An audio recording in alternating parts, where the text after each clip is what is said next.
Hoje, lendo uma poesia do Manuel Bandeira. Poesia assim. Vi ontem um bicho na imundície do pátio, catando comida entre os detritos. Quando achava alguma coisa, não examinava nem cheirava, engolia com voracidade. O bicho não era um cão, não era um gato, não era um rato. O bicho, meu Deus, era um homem. A pobreza está presente no mundo e nos choca, né? Muito. E ela tem, assim, muitas interpretações, muitas opiniões, e ela é provocadora, né? D. Helder foi um bispo aqui no Brasil que ele fez um percurso da elite para a pobreza, né?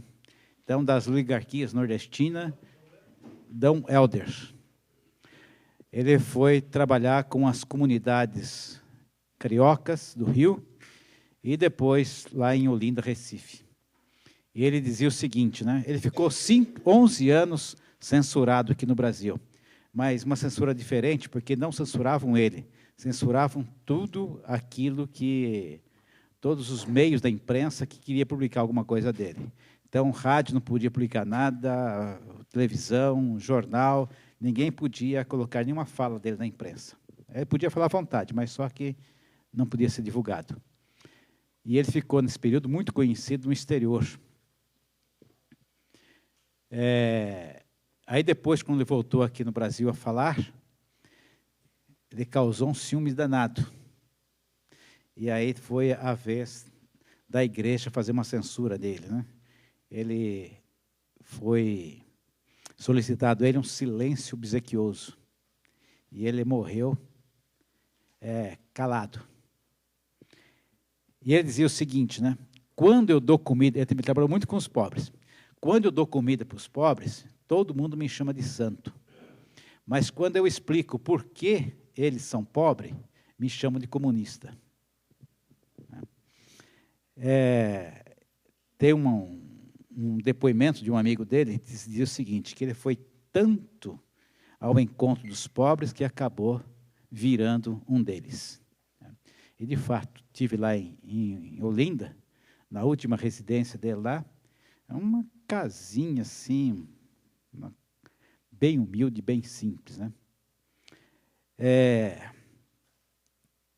Então, qual que é a principal questão da pobreza, né, que nós vamos trabalhar aqui hoje, tentarmos ver? Ontem, quando falamos da justiça desse mundo, a justiça desse mundo parte da onde? Qual princípio? Princípio não. De qual...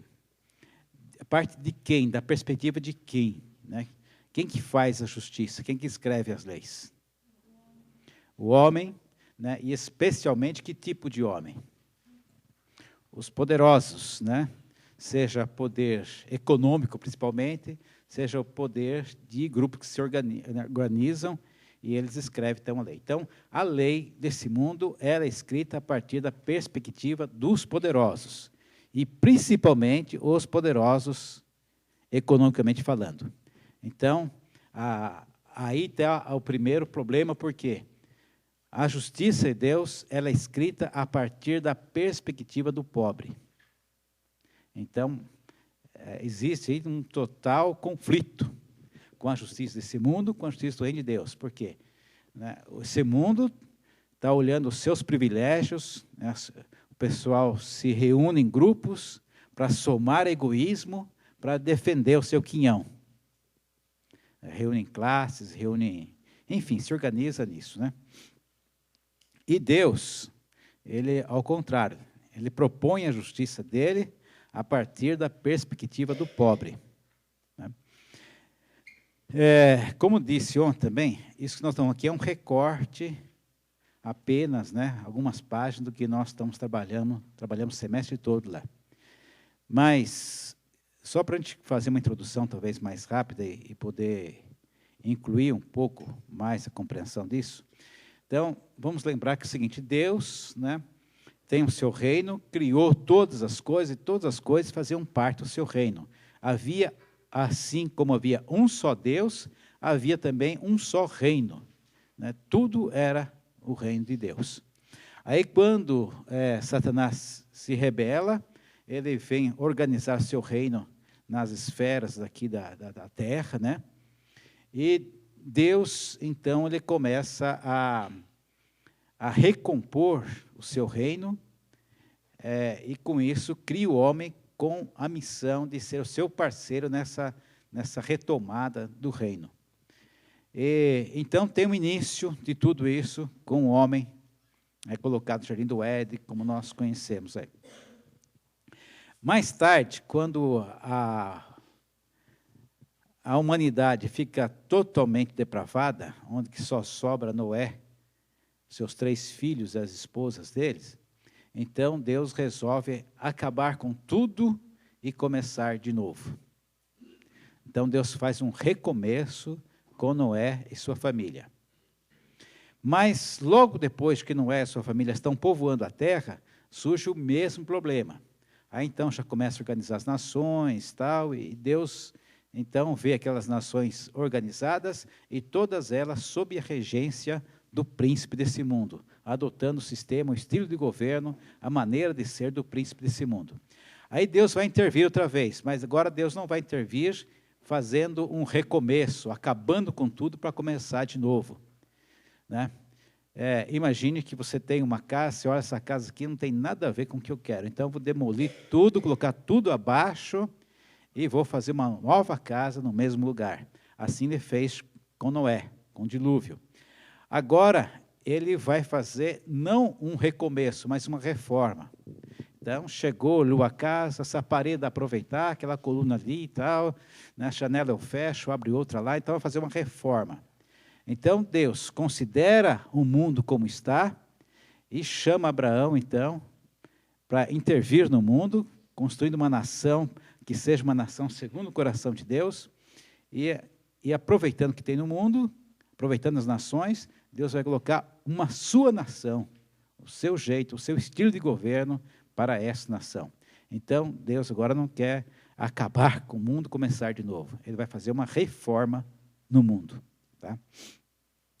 E aí, então, nós vimos também ontem, constituir-se a nação de Israel. E na nação de Israel, então, vai estar aqueles princípios, né, do que ele espera para o seu reino. Então, Deus não ia colocar para Israel alguma coisa que fosse contrário à sua vontade. Mas Deus vai expressar aquilo, vai expressar para Israel do jeito que ele queria que toda a humanidade fosse. E nós conhecemos muito a lei, mas a gente se prende muitas vezes nos aspectos religiosos, aquilo que chamamos de aspectos religiosos da lei judaica.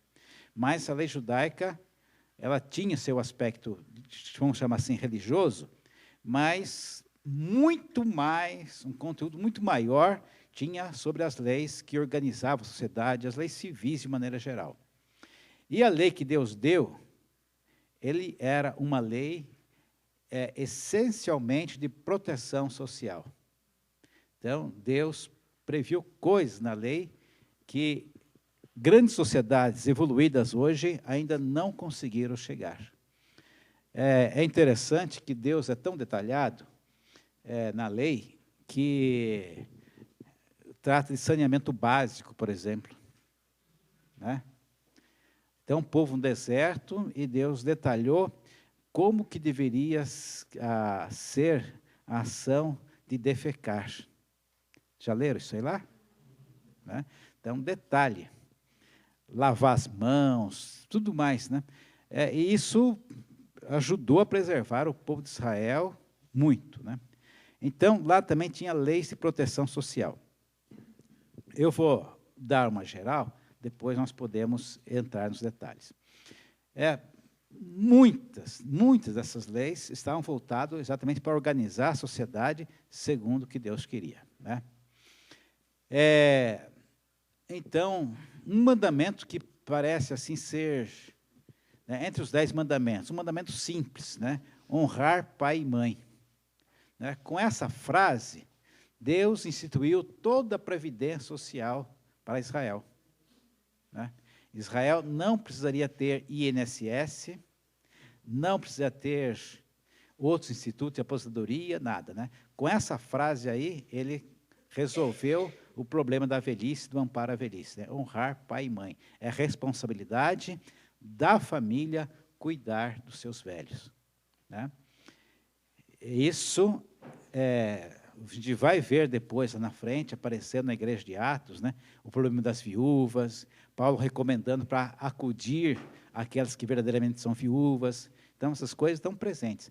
E, olha, está colocado na Constituição. Nós entendemos que os 10 mandamentos representam a Constituição e depois os demais, né, os preceitos, os detalhes da lei fossem as leis mais ordinárias, nossa. Então, na Constituição está lá a Previdência Social para o Estado de Israel. Por exemplo, né, quando ele fala não cobiçar a mulher do próximo, não desejar a mulher do próximo, né, ele estabeleceu uma segurança para as mulheres, todas. Né. Quando se fala não desejar, não cobiçar as coisas alheias, né, não roubar, enfim, toda a sociedade está organizada, estruturada para ser uma sociedade diferente do que tinha. Ao contrário das nações, que elas tinham um sistema de governo que era baseado na opressão, né? Então, você tinha lá a classe dominante, os governos mesmo, e lá embaixo tinham os escravos, né? E a tensão da opressão que prevalecia nessas sociedades. Então, Deus quer formar em Israel uma nação de igualitários. E, para isso, então, ele vai escrever os direitos do pobre. Então, em Israel, não se falaria num princípio de caridade, fazer assim um gesto de caridade, um favor para o pobre. Não, você atendia o pobre não por um favor pessoal seu, porque você tinha uma boa índole, mas porque ele tinha direitos. Né? Então, alguns desses direitos nós vamos ver. Né? Quando se fazia uma colheita, então os colhedores, os colheitadores, eles iam lá para fazer a colheita, iam recolhendo tudo. Então, se sobrava alguma fruta, alguma coisa no pé lá, ele não podia voltar para recolher aquilo que já passou da vez. Se estava fazendo os feixes lá de trigo, né, e depois recolhendo os feixes, ficou um feixe para trás, não volta a pegar esse feixe. Né? Então, rebuscar, ou recolher, né? Então, colher, você passar a primeira vez. Recolher é fazer uma segunda colheita. Né? Então, esse recolher, esse rebuscar, era direito do pobre. Então, aquela fruta que ficou para trás, aquele feixe de trigo que ficou no caminho ali, pertencia ao pobre. Então, se ele voltasse a pegar, ele estava roubando do pobre. Se ele voltasse a pegar aquilo, ele não pertencia mais a ele, pertencia ao pobre. Isso era direito do pobre.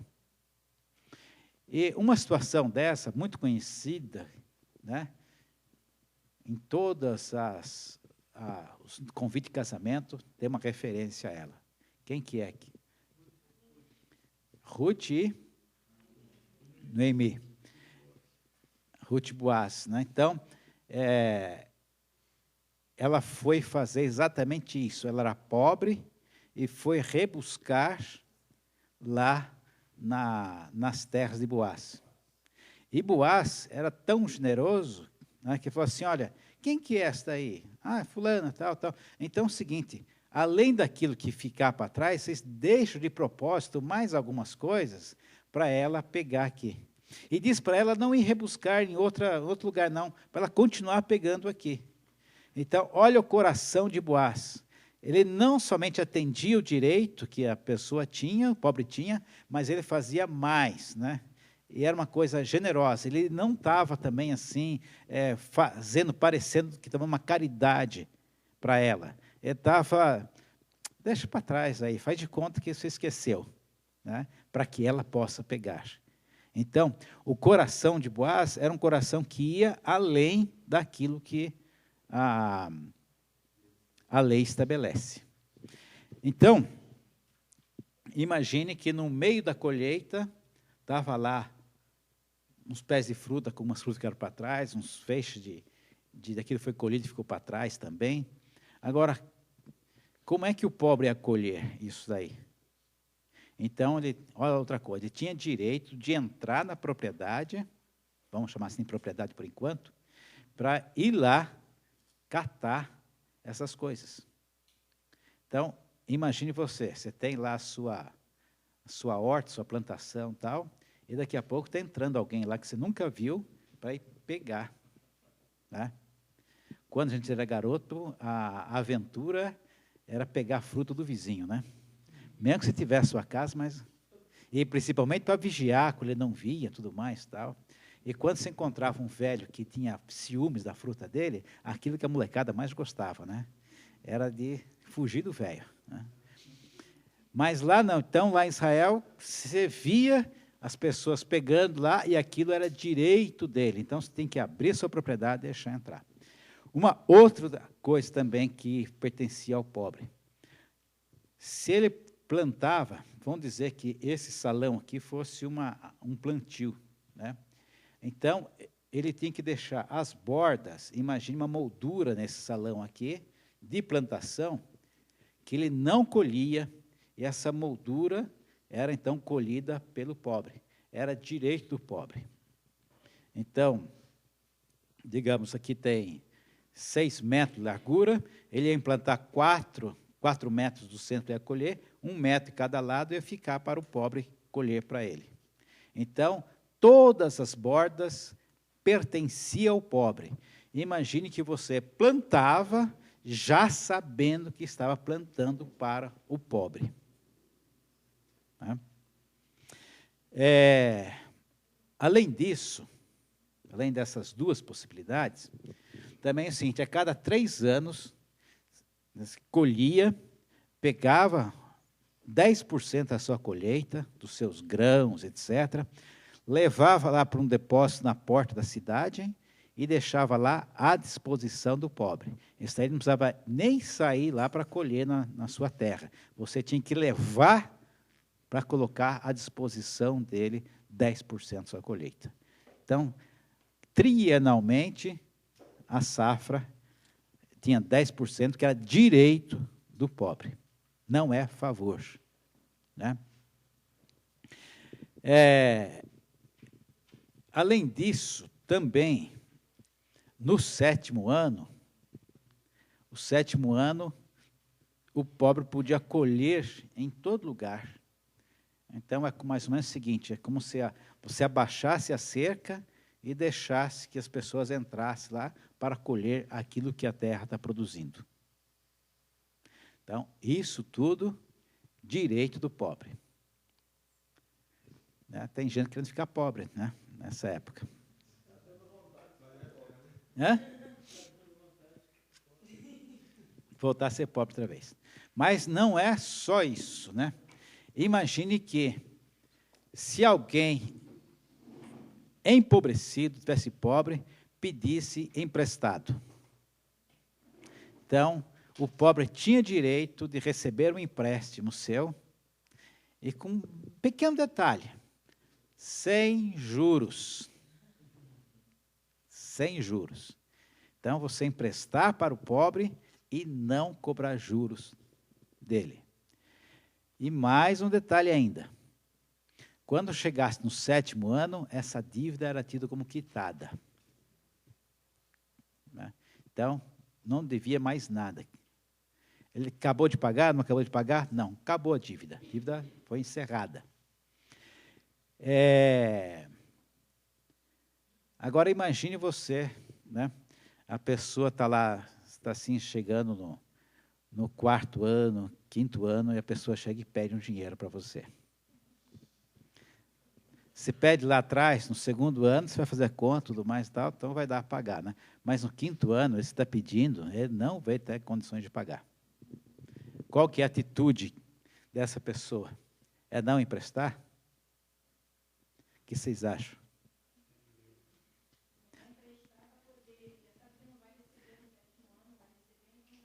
É, exatamente assim. Como Deus é sábio e conhece o coração do homem, então ele já falou, olha, e não seja vil o teu coração por pensar que está próximo o 7º ano, e não empreste, mas empreste a si mesmo. Né? Então, não desvie o olhar para quem te pede. Então, tudo isso, né, é alguns dos direitos, ou talvez principais, direitos do pobre. Além disso, ele podia participar das festas, comer junto, né? Tudo isso era direito do pobre. Então, imagine chegar assim, Erivelto, preciso de um dinheiro, né? Você vai falar, mas ele está só pedindo aquilo que é direito dele. É essa forma que se via a relação, né?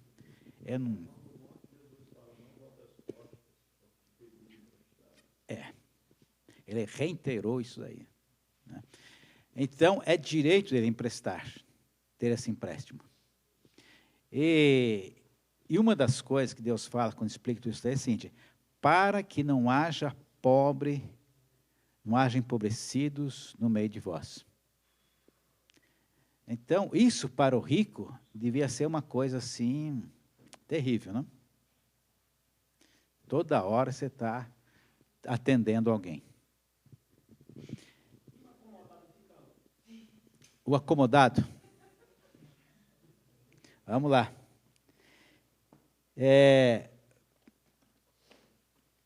Uma das coisas que nós temos, assim como cultura nossa, é que a pobreza ela é fruto das pessoas que não querem trabalhar, que são vagabundos. Isso nós temos culturalmente colocado em nós.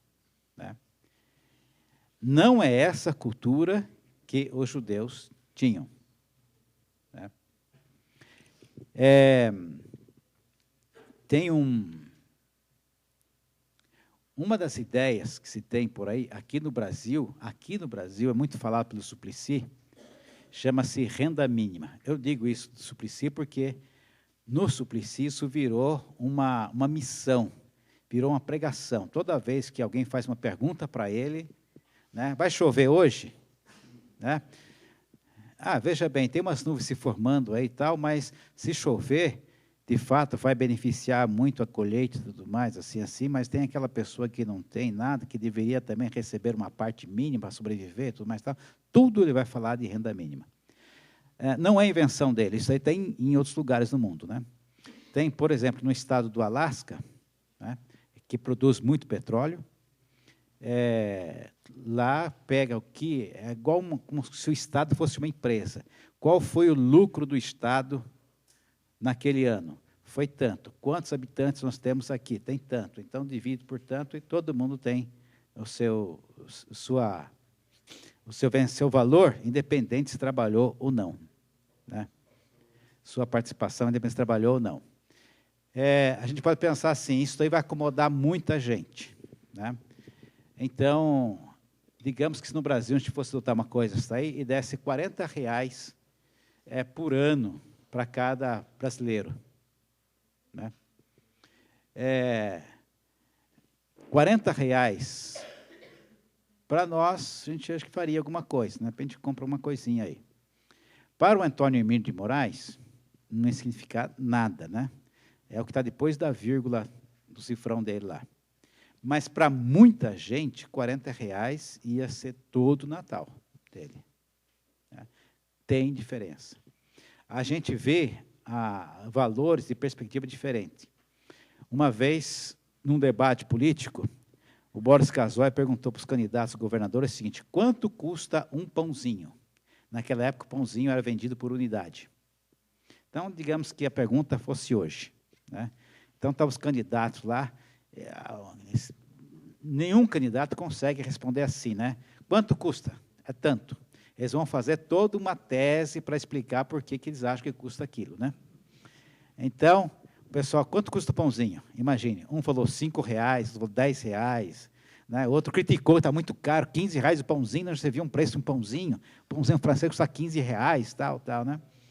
E hoje você sabe que o quilo de pão, né, está girando em torno de R$ 8 por aí, né? E vem bastante pãozinho, né? Então, um pãozinho hoje custa em torno de uns 40 centavos, 30 centavos, depende do lugar que você compra. Então, aquilo que era centavo, para uns falava que custava R$ 15.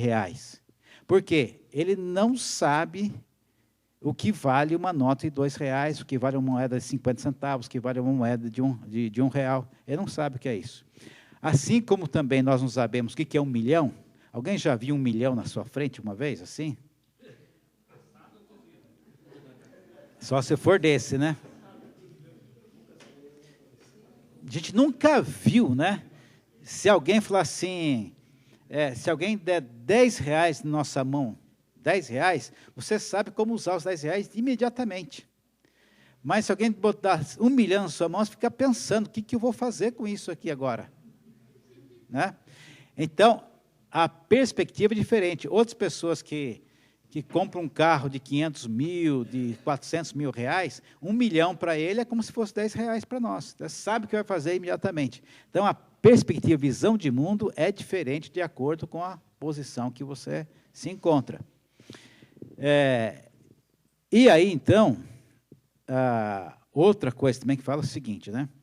Que quando você dá esse mínimos, todo mundo é contra, interessante, todo mundo é contra isso, porque se você der esse mínimo, o pessoal vai exatamente se acomodar. Essa é o que nós pensamos na nossa mente.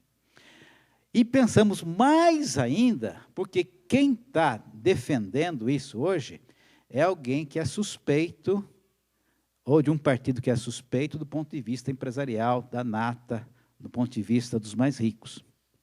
Mas a primeira pessoa a apresentar essa ideia e implantar essa ideia no Brasil, sabe quem foi, gente? Não sabe, não? Chama-se Dr. Delfim Neto. Delfim Neto. Delfim Neto foi ministro da Economia, ministro da Agricultura, ministro das Finanças, ministro da Fazenda. Ele mandou na economia do Brasil durante todo o regime da ditadura. Né? Depois do pacote Santiago Dantas, em 64, um pouquinho de história, tá? Delfim Neto foi quem mandou aí. E ele criou uma coisa que agora vocês vão lembrar, que é a renda mínima, que chama-se PIS, Programa de Integração Social, ou PASEP, que é a mesma coisa para o funcionário público. Então, hoje, quando você fala assim, você pode sacar o seu salário, tudo mais, o PIS era exatamente isso. O que não deu muito certo no PIS, que fugiu do projeto Delfim Neto?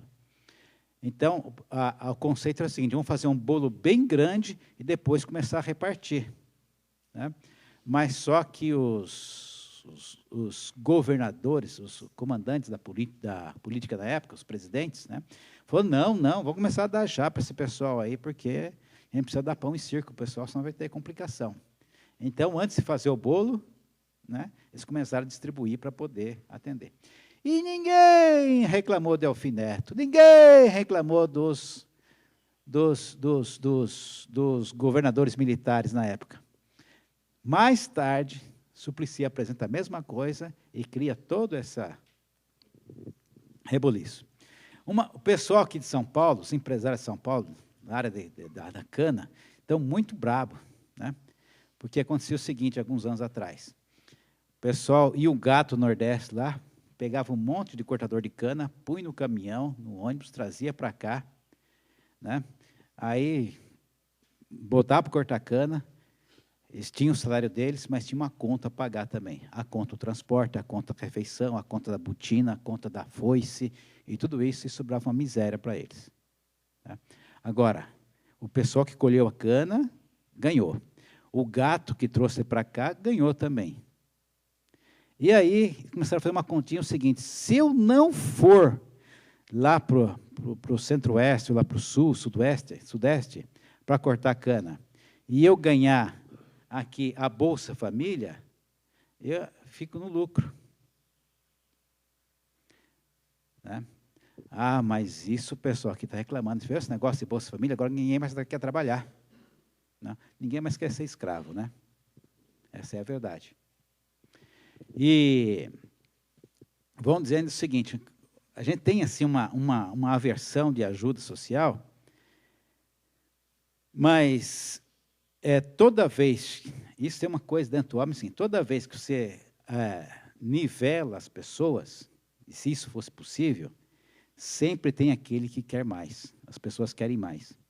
Então, se todo mundo ganhasse de graça R$ 1.000 por mês, né, então o pobre seria aquele que ganhava R$ 1.000 por mês. Mas ninguém quer ser pobre. Eu quero ter uma casa melhor, eu quero ter um carro melhor, tudo mais tal. Então, além desses 1.000 que eu já ganho, eu vou trabalhar para ganhar os outros 1.000 para comprar outras coisas, para ter mais coisas. Então, não essa ideia de que vai ficar todo mundo sem fazer nada, isso é uma visão cultural que em outros lugares não se mostra assim.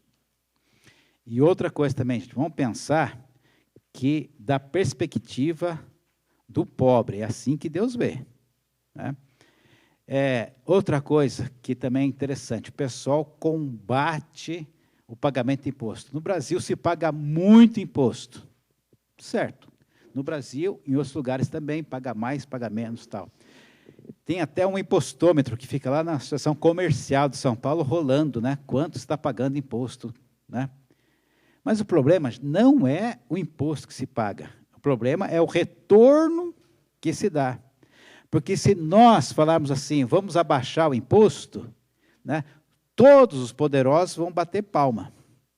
Porque quem precisa do dinheiro do imposto, quem precisa de escola pública, saúde pública, quem precisa de transporte público, no sentido disso aí, são os pobres.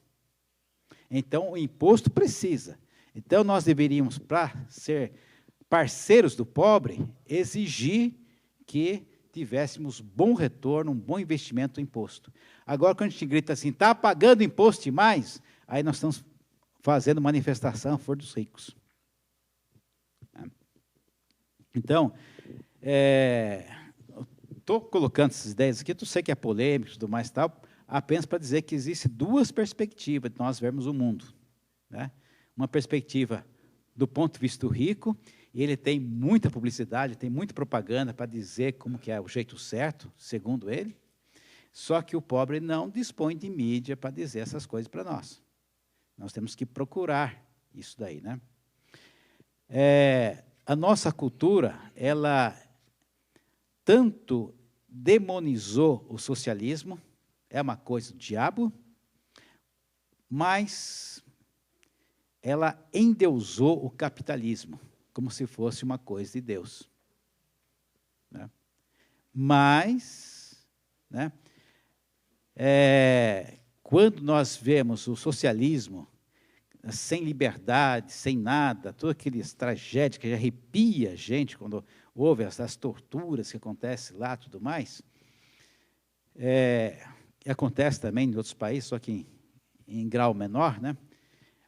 Então, vamos pegar aqui os últimos 50, 70 anos aí, das experiências socialista e da experiência capitalista. Vamos destampar as panelas, né? Você abriu lá no regime socialista, pega a China, você tem lá uma igreja que cresceu, não só em quantidade, mas cresceu em qualidade, né? Os heróis da fé desse século saíram da China. A grande evangelização do mundo pode acontecer via China, né? De um regime totalitário fechado que não topou andar com o cristianismo.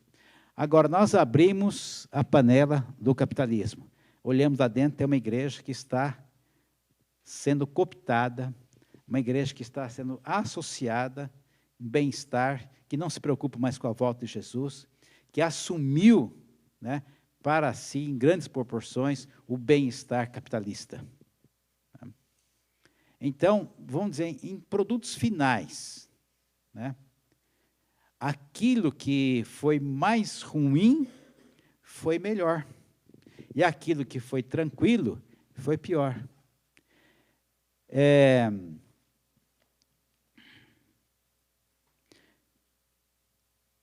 Vou fazer um panorama aqui da igreja de Jerusalém, né? A igreja de Jerusalém, vamos pensar aquela cidade lá, devia ter uns 30 mil habitantes na época. Atos nos diz que eles eram 3 mil, eram 5 mil homens que estavam lá. Então, dá para se imaginar que pelo menos 20% da população de Jerusalém havia se convertido. Né? E 20% de pessoas convertidas, né, é muito fácil de encontrar. Então, eu perguntei, quantas pessoas tem em Montemor? Montemor tem 60 mil habitantes. Né?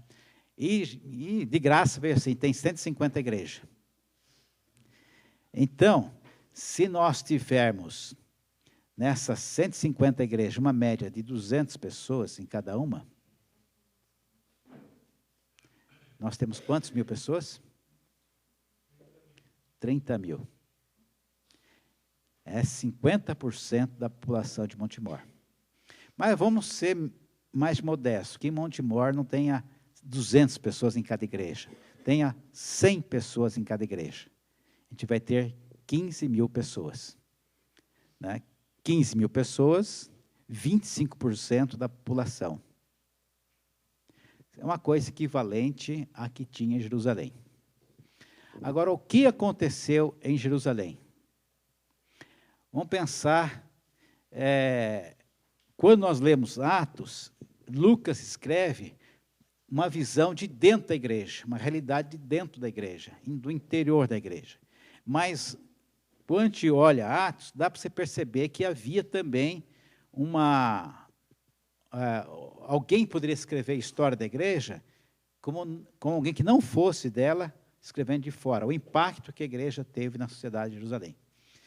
Dá para pensar isso. Né? Primeiro, de repente, nessa comunidade de 20% de pessoas, primeiro detalhe, é uma comunidade unida. Né? Esse é só um detalhe. São pessoas unidas. Então, ela forma uma massa crítica que faz presença na cidade. No meio dessas pessoas, não tinha pobre. Né? Você já viu algum mendigo japonês na sua cidade? Né? Então, era mesmo assim, gente, vocês repararam que não tem nenhum cristão que é mendigo, pedindo nada por aí? Né? Vocês repararam que não tem cristão, não tem viúva cristã passando nessa cidade?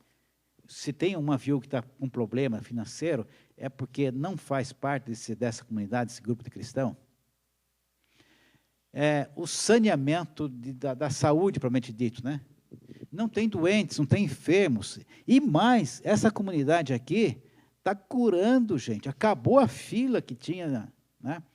Então, eu imagino que o pronto-socorro de Montemor deve ter lá um hospital, um pronto-socorro assim, que todo dia tem gente lá, né, aguardando ser atendido. Imagine, né, essa fila, não lá no hospital, mas na calçada, entre a casa de um irmão até o local de trabalho dele. Então, o pessoal chega de manhã lá, ele vai passar por essa calçada aqui, vão deixar o aleijado, o aidético, o canceroso, tudo nessa calçada aqui, porque ele vai passar e a sombra vai... Né, ele vai passando e a pessoa vai levantando, sendo curada, só pela sombra passar em cima. Né? Aquele famoso mendigo que pede esmola na porta da igreja, um dia topa com 2 dedos lá, mas estou aqui há 38 anos, em nome de Jesus, levanta e anda. Então, há um saneamento por parte da saúde na cidade. Está acabando os enfermos. Aliás, estão importando enfermos de outras cidades para trazer para cá, porque não tem mais aqui. Muitos, né, o poder de Jerusalém era um poder político, que incluía o funcionário público, que eles faziam coleta de dinheiro. Era um poder militar, os soldados, uma presença militar muito grande lá, né? Temos que lembrar que tinha uma UPP bem na praça central, lá junto ao templo. Né? E tinha o poder religioso, né? Totalmente corrupto. Né? Para entregar Jesus, o caixa 2 funcionou lá para molhar a mão de Judas. Né? E, de repente, lá fala que muitos sacerdotes aderiam à fé. E muitos que aderiam à fé eram sacerdotes que estavam no meio da corrupção lá, né? O responsável pelo setor das banquinhas, dos animais, o responsável pelo setor do câmbio de moeda, né? Você pode botar a sua banquinha aqui para vender as suas pombinhas, mais 10%, 20%, é eu que vou abrir esse espaço para você aqui. Uma história de camelô que você já viu em algum lugar assim, né?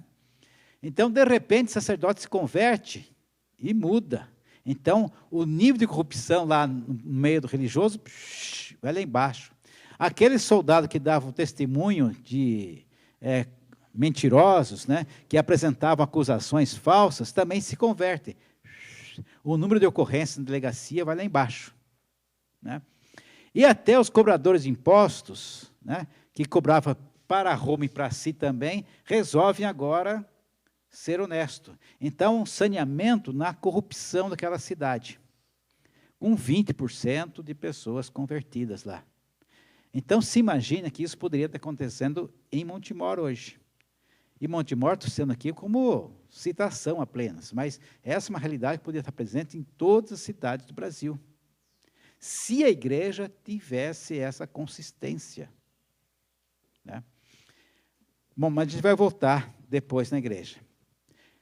Quando a gente fala em injustiça de Deus, como nós vimos ontem, uma coisa que muda muito é o seguinte, é a gente pensar que por a gente fazer algumas coisas, nós fazemos favor, nós somos bons, somos caridosos, quando, na verdade, nós estamos apenas cumprindo um aspecto da lei, né? Lembra, ontem, foi muito bem ilustrado, aquela questão de que eu estou comprando coisa do ladrão, né? Então, eu sou um, como que chama esse? Receptor, né? Então, nós estamos agindo assim, e tudo normal no mundo, né? Mas quando a gente dá conta dessa realidade, então, se eu adquiro um bem, esse bem ele tem que atender uma finalidade de utilidade, né? E o que é útil? Útil aquilo que vai ser útil para todos. Não é uma utilidade minha, pessoal, que isso só serve para mim, não é utilidade, é vaidade. Então, aquilo que é útil para mais pessoas, mas, Pedro, e comida que você vai comer? Olha, se eu sou uma pessoa útil para a sociedade, eu preciso me conservar, preciso comer. Então, até mesmo a comida que eu vou ingerir, ela tem uma perspectiva de utilidade para o outro. Ela tem um ponto de vista a favor do outro, né? Mas nós achamos que a justiça do mundo satisfaz a gente, não precisa ceder nela, e se eu ando na justiça já é suficiente. Daí, então, nós educamos filhos assim. Nós educamos filhos para não ser dobrado, para não roubar, não fumar, não beber. Isso aí já é uma pessoa justa, um cidadão de primeira linha, e está ótimo. Está muito aquém do que Deus precisa de nós, né? Aos jovens, especialmente, então, há uma preocupação assim, muito grande, os pais quererem arrumar companhia para os jovens, né? E a história, acho que dá uma boa parte das pessoas aqui que se converteu jovem, é o seguinte, quem é que arrumava jovem para ser seu companheiro de fé? Quem que providenciava esses jovens? Eram os adultos que faziam programas, tal, para arrumar jovens, para juntar jovens? Não, era nós mesmos, né? Os nossos amigos de escola, nossos amigos de rua, mas os colegas, eles eram os primeiros alvos da nossa pregação, nosso testemunho, nosso evangelho, e eles foram também os nossos primeiros irmãos de fé, né? Até porque a geração dos nossos pais não era uma geração de assim, chamar como nós entendemos, convertidos, né? Então, eles nunca iam arrumar jovens para andar com a gente, era nós que tínhamos que arrumar. Aliás, muitas vezes até dificultavam isso, né? Menino, você ficando fanático, andando com fulano, tudo mais, então, você viu isso aí, tal, queria nos preservar, que a gente entrasse muito firme na fé. E hoje nós criamos um outro modelo, o seguinte, nós assumimos a responsabilidade de arrumar jovens para que os nossos filhos andem com eles, né? Então, nós vemos nossos filhos sempre na defesa. Não, nós temos que equipá-los para que eles saiam a campo e eles conquistem jovem, porque, gente, é muito mais fácil um jovem conquistar outro por amizade, por relacionamento, por envolvimento, do que uma pessoa que é adulta já, se você vai aconselhar alguém, já tem aquela suspeita de você ser adulto sobre ele. Mas, esse dos jovens deve ter sido um plus aí que não estava na minha proposta aqui. um brinde, né?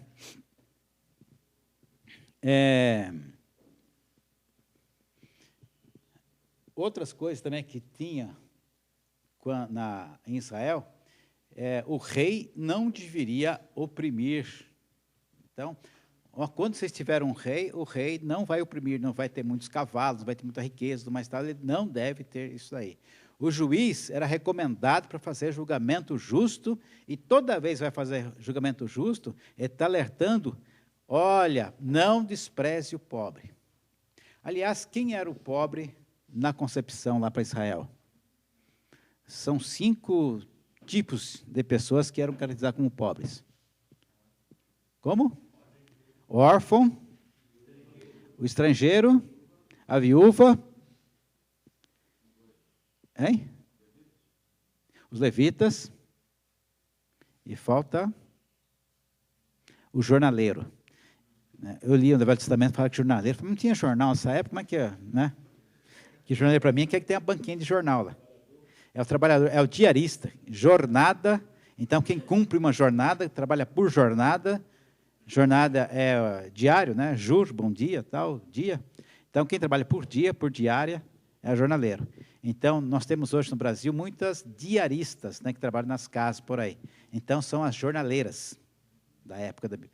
Então, e a Bíblia fala assim, não atrase o pagamento, pague em dia. Tem uma coisa bem interessante. Se você fazia o empréstimo e pegava um penhor para garantir aquele empréstimo,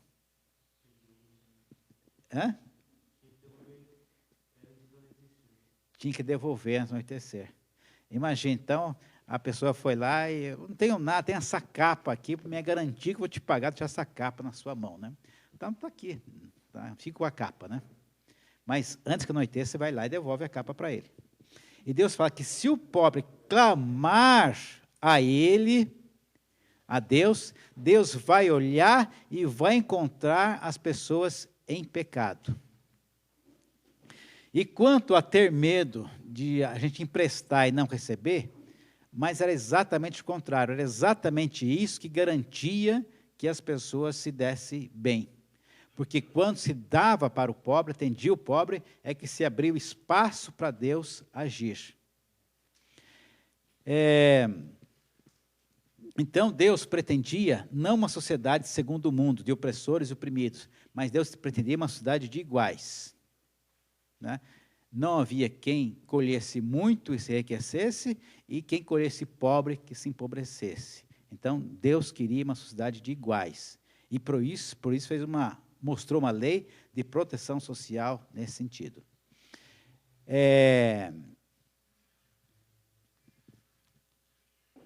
Quando alguém, empobrecendo, abria mão de todas as coisas, abria mão da liberdade também.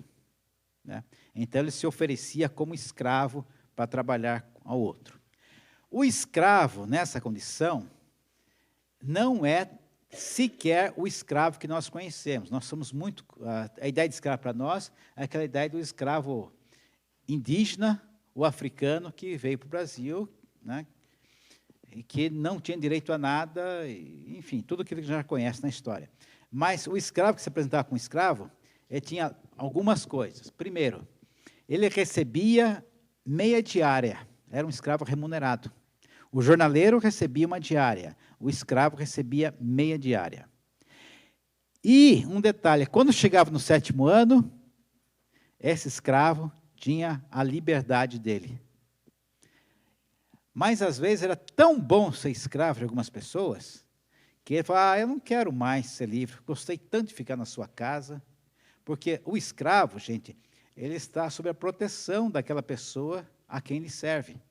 Então, aquela pessoa que quem serve vai ter cuidados com ele, né? Então, vai cuidar da família dele. Então, chegado no final de 7 anos, tinha alguns que falavam assim, eu não quero ser livre, eu quero continuar com você. Prefiro continuar sendo escravo seu do que ser livre por minha conta. Então, havia uma relação assim de boa qualidade entre o senhor e o escravo, que alguns resolviam ficar como escravos. Aí, então, tudo bem, se quer ficar, vamos marcar a sua orelha, tudo mais, tal aí, para que você fique na casa. Veja bem, quem é que quer ficar como escravo? Então, não é o escravo africano ou indígena que tinha na história do Brasil. Era uma outra qualidade de escravo. Agora, se ele aceitava não ser mais escravo, que era a minha liberdade, um detalhe, ele recebia uma indenização pelo tempo de serviço prestado. É um escravo chique, né?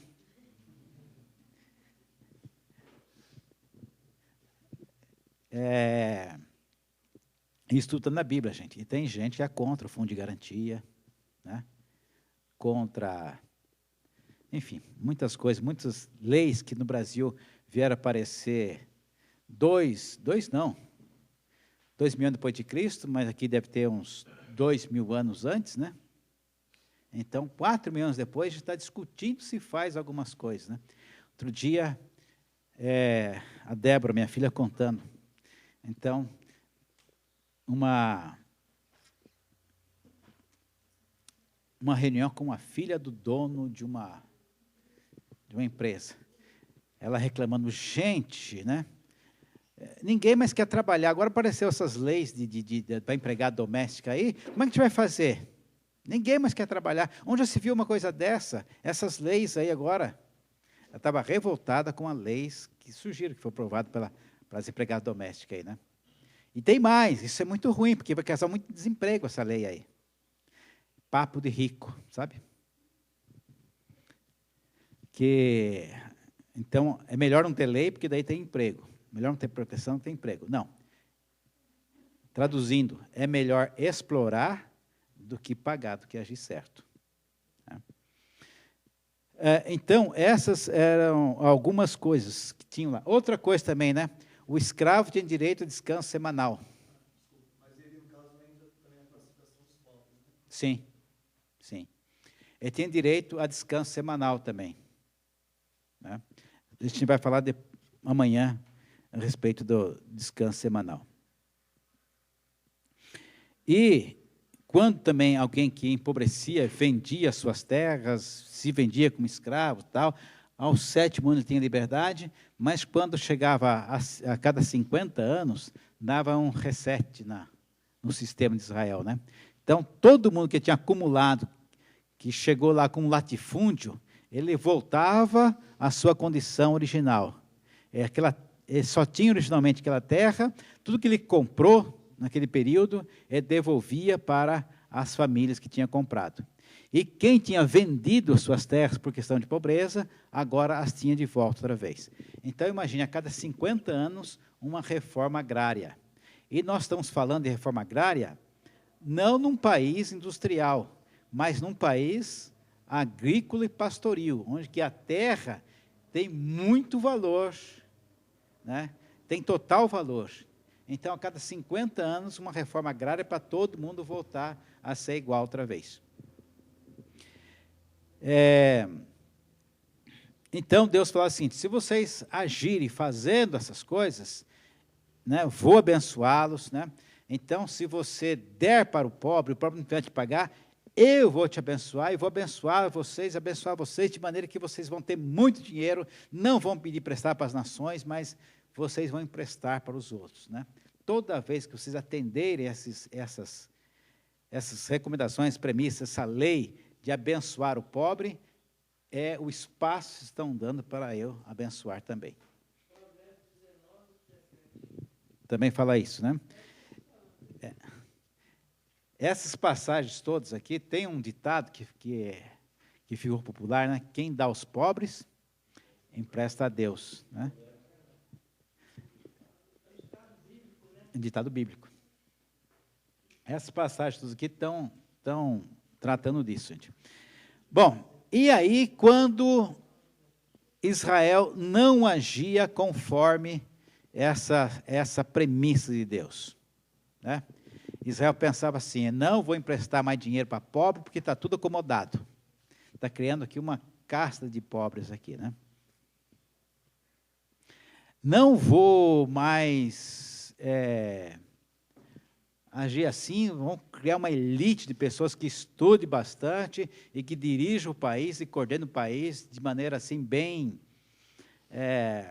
sociólogos e economistas, agora o país vai ser dirigido assim, né? Deus tinha lá seus mecanismos de resolver quando havia uma classe que emergia e começava a ser opressora em Israel. Era muito simples, gente. Deus tinha algumas medidas muito simples. Então, lembrando que é um país agropastoril. Deus fechava a torneira da chuva. Tem aquela fazenda enorme, cheia de plantação, Deus fechou a torneira. Prejuízo de quem? Não choveu, não vingou a plantação. Ah, você estava rico ano passado, uma safra tão enorme, olha isso só, está pobre agora, está igual ao outro. Muito bem, outra forma de Deus fazer também.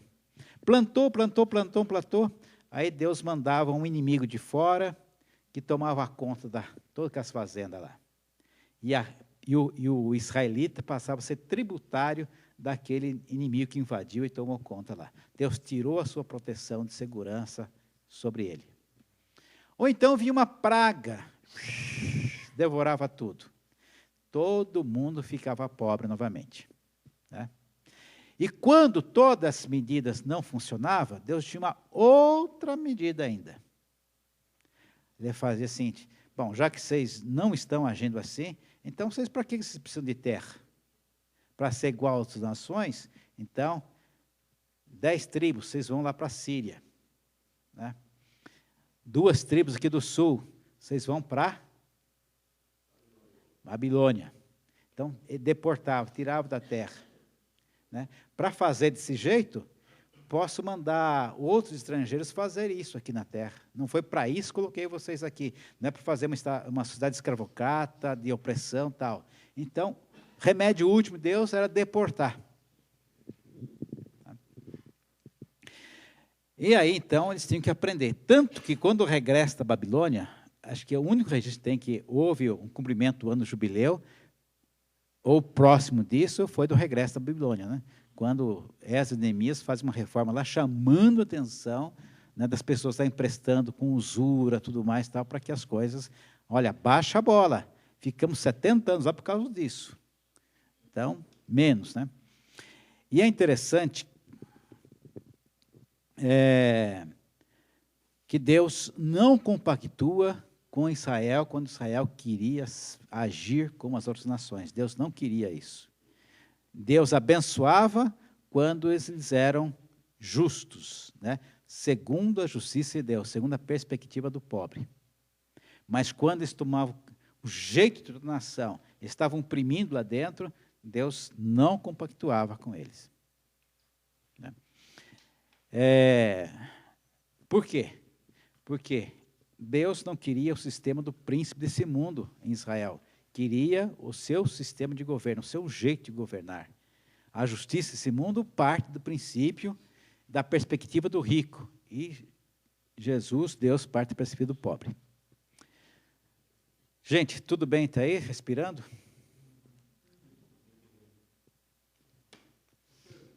Oi.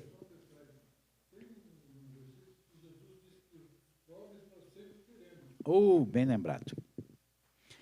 Bem lembrado. Então, na mesma passagem que Deus, lá em Deuteronômio, fala sobre que para que não haja pobre entre vós, no mesmo capítulo vai falar que sempre tereis pobre entre vós. Há uma contradição nisso? Não, não há. Né? Deus está dizendo o seguinte, para que não haja pobre entre vós, para que essa sociedade, essa maneira que vocês se organizam, não produzam pobres, não produzam empobrecimento. Por outro lado, vocês sempre vão ter viúvas, sempre vão ter órfãos, sempre vão ter o levita, sempre vão ter o estrangeiro, sempre vão ter o jornaleiro com vocês. Então, os pobres estão aí para nos lembrar, sempre tereis entre vós os pobres. Tá? Bom, agora eu quero caminhar aqui para o nosso argumento final. Tá?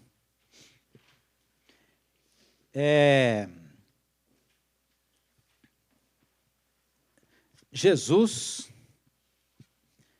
era, é e será Deus, certo? Como Deus, Ele é dono de todas as coisas. Do Senhor é a terra e a sua plenitude e tudo que nela há, certo? Então, Se é alguém que é rico, é Jesus, né? Jesus deveria nascer da descendência real de Davi. Então, ele era dono de tudo e tinha também o direito humano de ser um príncipe, um morador de palácio. Agora, Jesus veio como tal, ele veio como pobre, né? Agora, ele veio como pobre porque foi obra do destino? Não, ele optou, você pode arrepiar agora, né? Ele optou por ser pobre.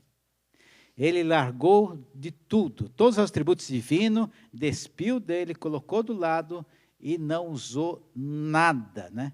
Ele não curou por causa que ele era Deus, ele não ressuscitou porque ele era Deus, ele não suportou a cruz porque ele era Deus. Tudo isso ele fez na condição de homem.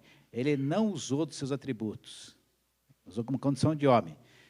Então, aquilo que ele fez, nós também podemos fazer.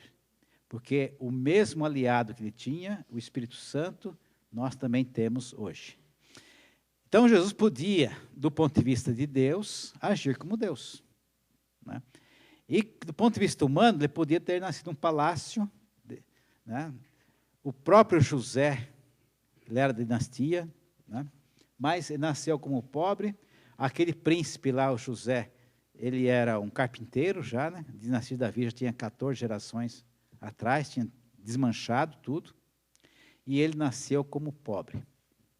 Então, tem uma regra seguinte: aquilo que a Bíblia enfatiza, nós devemos enfatizar. Aquilo que a Bíblia não enfatiza, nós não precisamos, não devemos enfatizar. Agora, vamos trocar a Bíblia por palavra que vai dar, né, no mesmo entendimento. Quando a palavra assume se encarnar como pobre, está dando alguma ênfase à pobreza, ao pobre? A maior ênfase podia ser dada é esta aí. Jesus se encarnou como um pobre. A palavra optou, escolheu se manifestar como pobre, tendo o direito de ser rico, podendo ser rico. E aí, nós vamos encontrar Jesus falando a respeito do ministério dele, né? Só vamos dar uma olhadinha. A gente vai voltar depois disso aqui amanhã. Lucas 4.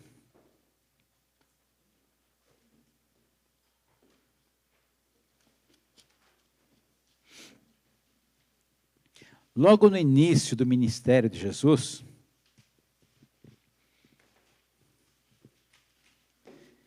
ele vai apresentar, alguns já falam assim, a plataforma de governo. Né? Então, quando o candidato chega para um lugar, assim, então vai ser a minha plataforma, projeto de governo é esse aqui, né? E você vai escolher. E Jesus está aqui no comecinho dele, ele vai mostrar a plataforma de governo do Messias, né? Lucas 4,16.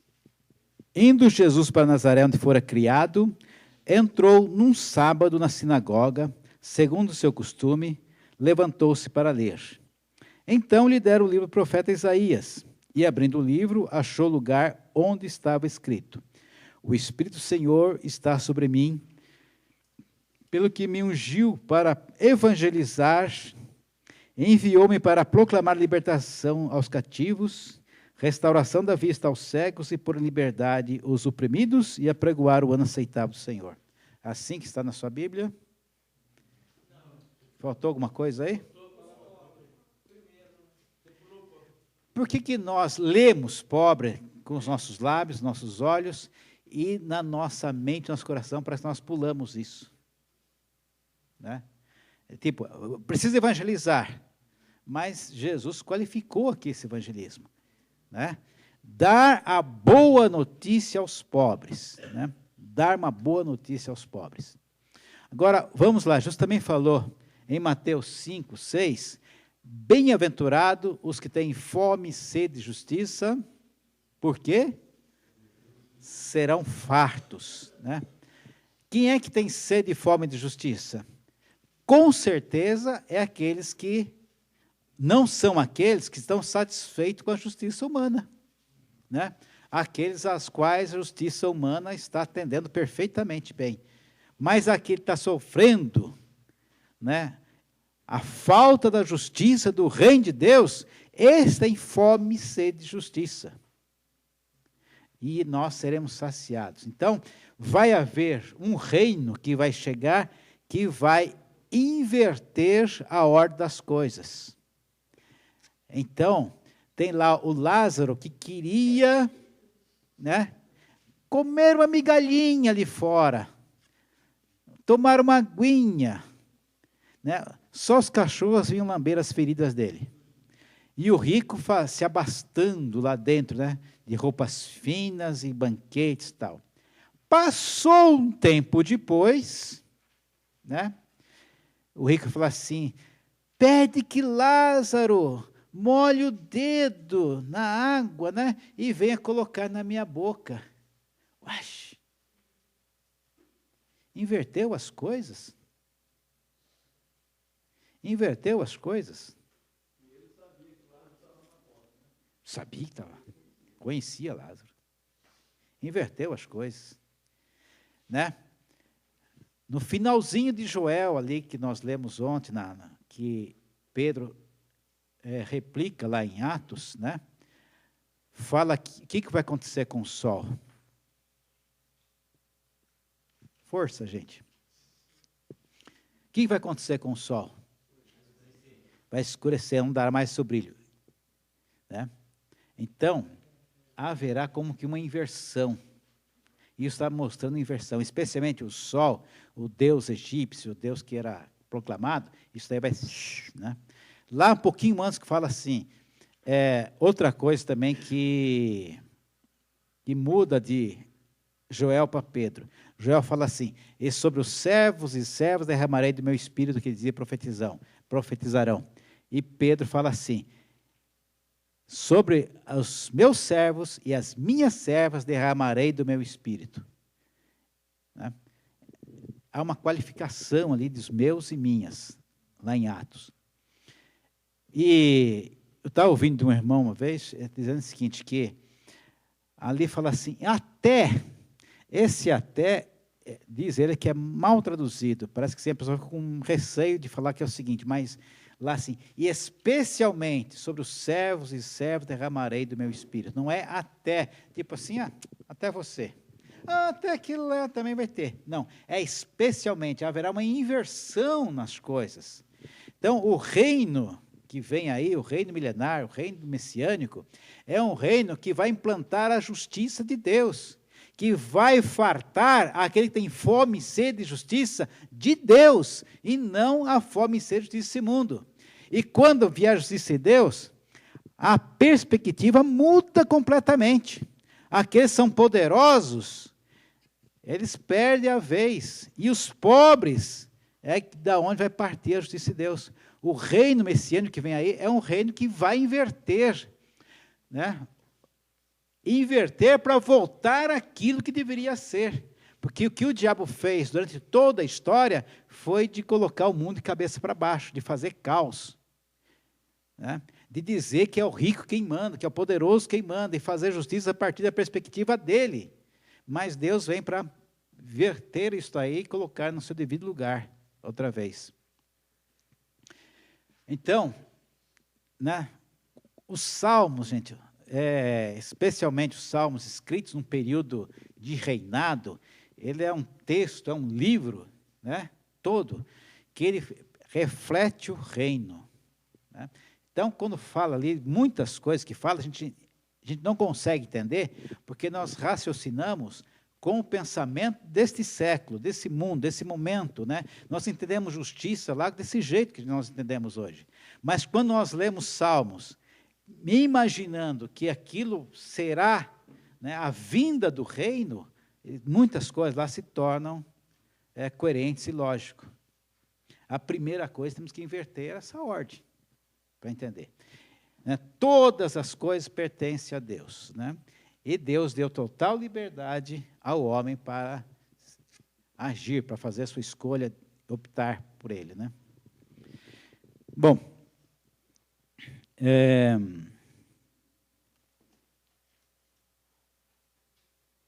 pergunta, gente, temos uns minutinhos aí.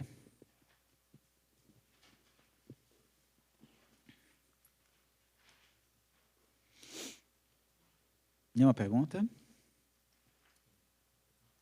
Que bom. Pedro, quando Jesus diz dai a César o que é de César e a Deus o que é de Deus, naquele momento, esse dar a César, ele enxergava algum tipo de injustiça naquele império romano? Sim. A justiça desse mundo, incluído o Império Romano naquela época, ela é uma justiça iníqua, ela é uma justiça injusta. Aquilo que alguém falou, né? Nós temos que capitalizar o reino, transferir recursos para o reino, é exatamente isso. Agora, uma coisa que é muito interessante que nós pensamos em tudo isso, né? Jesus, quando enfrentou Pilatos, Pilatos falou assim para ele: você não me responde nada? Você não sabe que eu tenho poder para te soltar e poder para te crucificar? E aí vi uma vez um texto que fala assim: o eloquente silêncio de Jesus, né? O eloquente silêncio de Jesus. Olha, você não teria nada se do alto não fosse te dado. Pilatos, meu negócio não é com você. Você está sendo só um instrumentozinho aí para fazer essas coisas, que você está pensando que você é o cara, mas não é. O meu negócio é quem está mandando você fazer isso, né? Então, o grande trabalho de Jesus é tirar o príncipe desse mundo do lugar dele. Não dá para entrar numa casa sem antes amarrar o valente. Então, Jesus não está preocupado com a soldadesca baixa, está preocupado com o general deles lá. Então, derrotar Satanás é a principal coisa. E esse derrotar Satanás é como que você tivesse num lugar e olhando lá atrás do horizonte. Então, daqui até lá tem muita coisa, mas Jesus está olhando lá atrás. Ele está olhando vencer o reino espiritual. Ele quer amarrar o homem forte. Aliás, amarrar o homem forte que vai acontecer realmente, né? 1000 anos acorrentado e amarrado. Então, tem coisas daqui até lá que fazem parte do testemunho para essas pessoas, né? E é interessante que Jesus, ele não reagiu, e além de ele não reagir, ele aceitou dar a sua vida, ele ensinou também isso, né? Então, dar a outra face, dar a capa além da túnica, andar a segunda milha e tal. Aquela ideia que a justiça mundo fala o seguinte: legítima defesa. Isso não tem no Evangelho.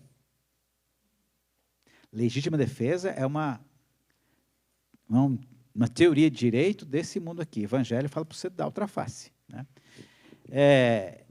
E ele, então, agindo dessa forma, ele não reagiu diante dos homens, porque a perspectiva dele era vencer Satanás. Ele ensinou também isso, né? A não violência, porque o grande confronto, nosso inimigo maior é Satanás. E é interessante também que a gente vai ver que no confronto com o diabo não tem acordo, não se perde, né? Diabo vai embora, sai em nome de Jesus, é só expulsando, só fazer ele da linha. No entanto, quando o homem, né, ele ataca um servo de Deus, você vê Paulo sendo preso, Paulo sendo chicoteado, sofrendo na mão do homem, mas com relação, quando é diretamente com o diabo, não. Então, viver esse sofrimento do mundo, sofrer as consequências da justiça injusta desse mundo, faz parte do propósito de Deus, que nós estamos testemunhando de algo maior do que aquilo. Pilatos via o que estava diante do seu nariz. Jesus via muito mais que isso.